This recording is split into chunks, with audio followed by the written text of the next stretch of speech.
സാമൂഹ്യ മാധ്യമത്തിലെ പോസ്റ്റിന്റെ പേരിലുണ്ടായ തർക്കത്തിനിടെ ആലപ്പുഴ സ്വദേശിയെ ആക്രമിച്ച് കൊലപ്പെടുത്താൻ ശ്രമിച്ച കേസിൽ ഒരു പ്രതി കൂടി അറസ്റ്റിൽ. കേസിൽ ഇതോടെ 4 പ്രതികൾ അറസ്റ്റിലായി.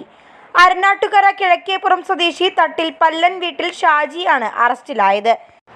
ഇക്കഴിഞ്ഞ 1-ന് ഞായറാഴ്ചയാണ് കേസിനാസ്പദമായ സംഭവം നടന്നത്. ഫെബ്രുവരിയിൽ കണ്ണൂരിൽ നടന്ന മിസ്റ്റർ കേരള മത്സരത്തിന്റെ വിധി നിർണയവുമായി ബന്ധപ്പെട്ട വീഡിയോ സാമൂഹ്യ മാധ്യമത്തിൽ പോസ്റ്റ് ചെയ്തതിന്റെ വൈരാഗ്യമാണ് ആക്രമണത്തിന് കാരണമായത്.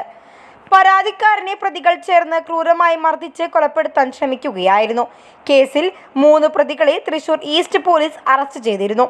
പ്രതിയായ ഷാജിയുടെ പേരിൽ വിയ്യൂർ, പീച്ചി, അന്തിക്കാട്, തൃശൂർ ഈസ്റ്റ്, തൃശൂർ വെസ്റ്റ് എന്നീ പോലീസ് സ്റ്റേഷനുകളിലായി 7ഓളം കേസുകളുണ്ടെന്ന് പോലീസ് അറിയിച്ചു. പ്രതിയെ കോടതി റിമാൻഡ് ചെയ്തു.